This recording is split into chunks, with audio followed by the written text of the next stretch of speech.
Hey guys, I hope you all had a wonderful weekend. I was so excited to see my in-person friends these past few weeks. I hope you all that came to school in person had a wonderful first week back.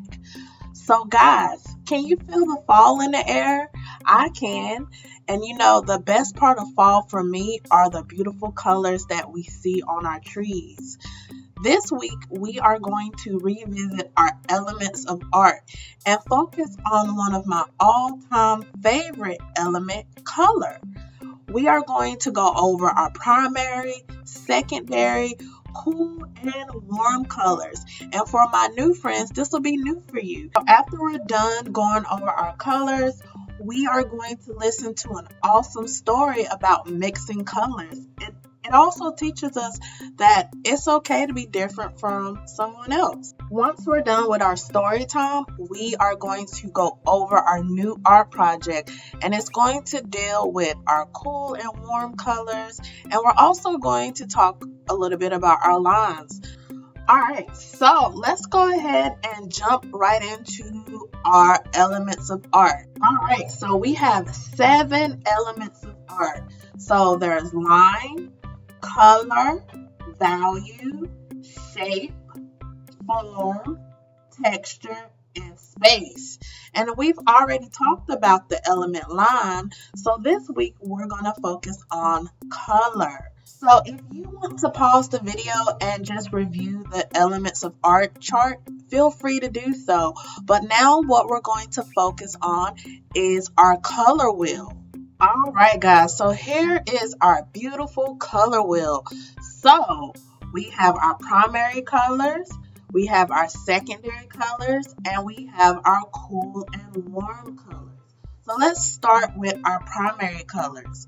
So your primary colors are red, yellow, and blue.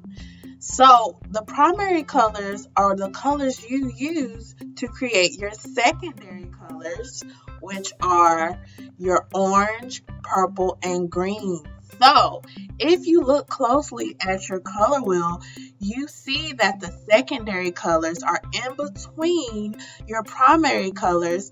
For example, you see that orange is in between the yellow and red.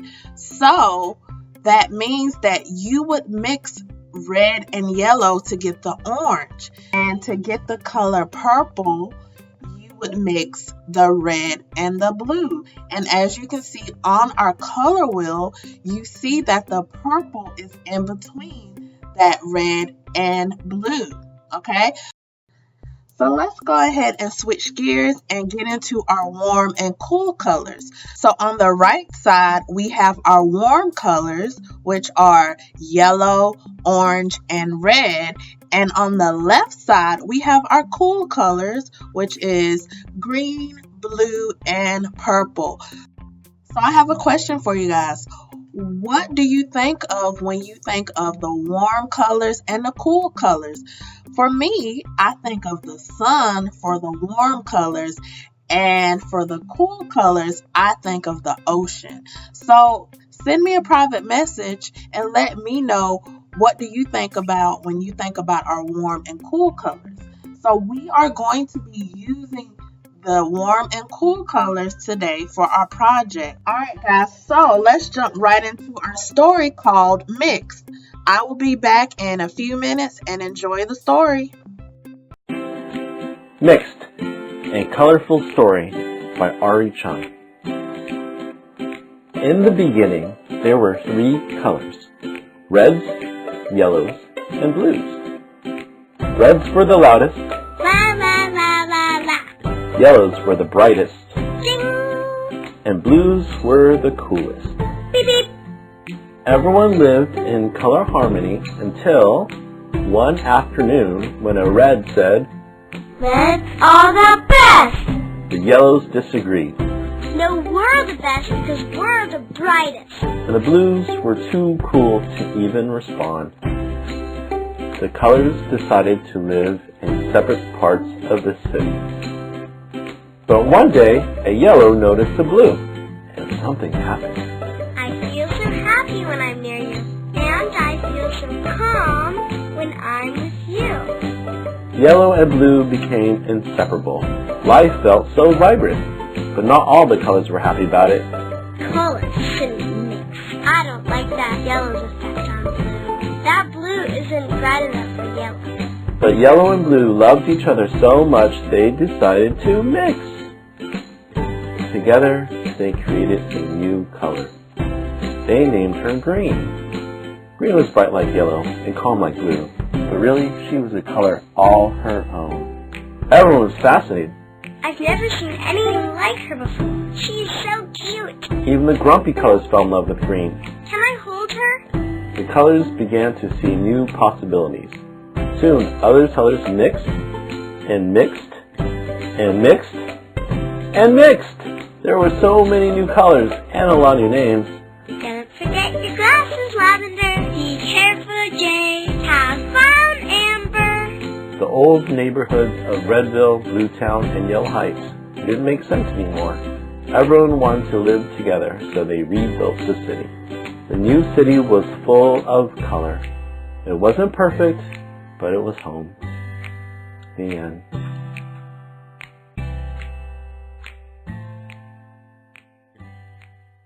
Hey guys, I'm back. Did y'all enjoy that story? I hope so. And also, I hope that you learned how to use your colors and what colors you use to get your purples, your greens, and your orange.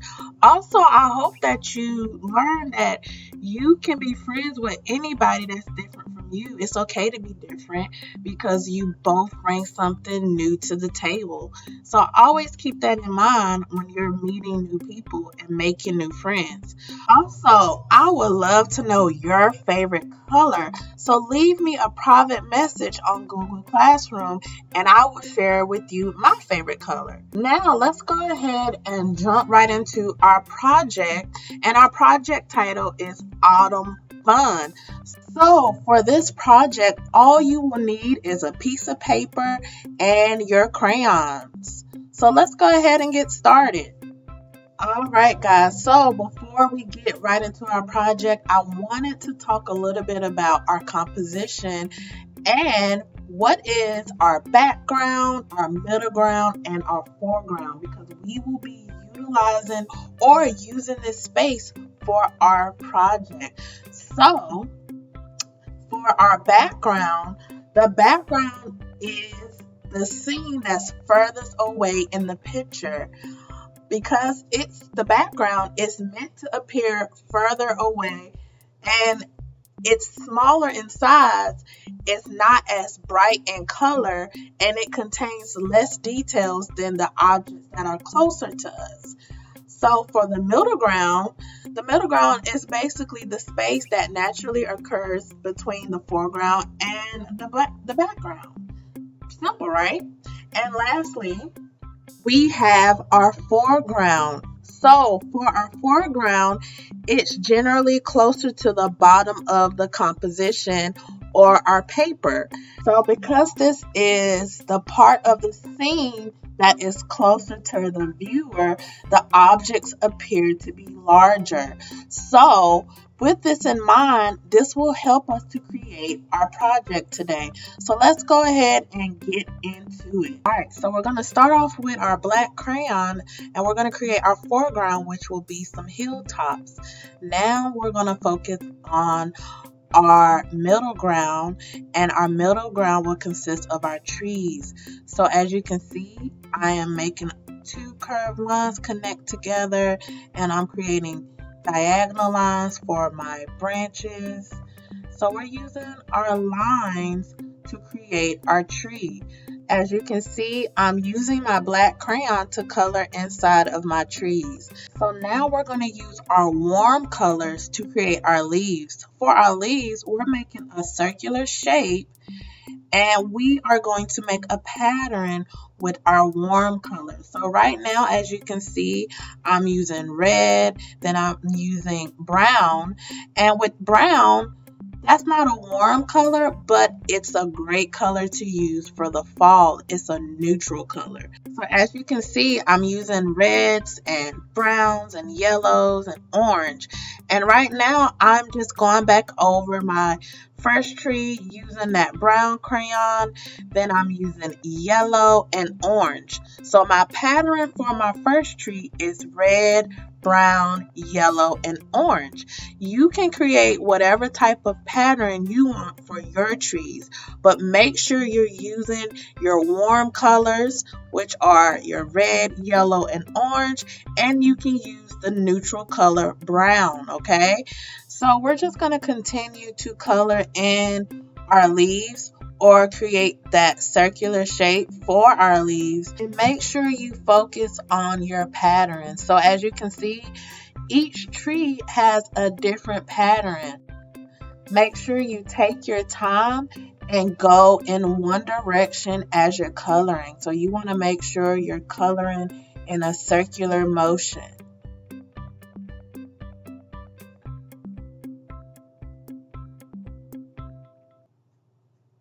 So I'm almost done with my last tree. So now we're going to go back down to our foreground where our hilltops are. You can either use your warm colors or your cool colors to color in your hilltops.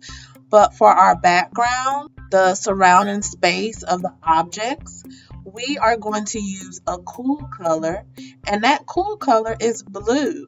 So just be careful and color around the objects or your trees. And that's it, guys. Once you're done with your background, you are done. So awesome job.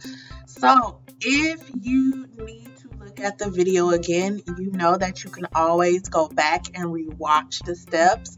But real quick, let's recap what we talked about today. So today we learned about the element color. We learned about our primary colors, our secondary colors, and today we used the element lines and color, and we created a pattern using our warm colors. So I hope you guys enjoy this project. I cannot wait to see your final result. Make sure you upload your assignment to Google Classroom and have a good rest of your week. Bye.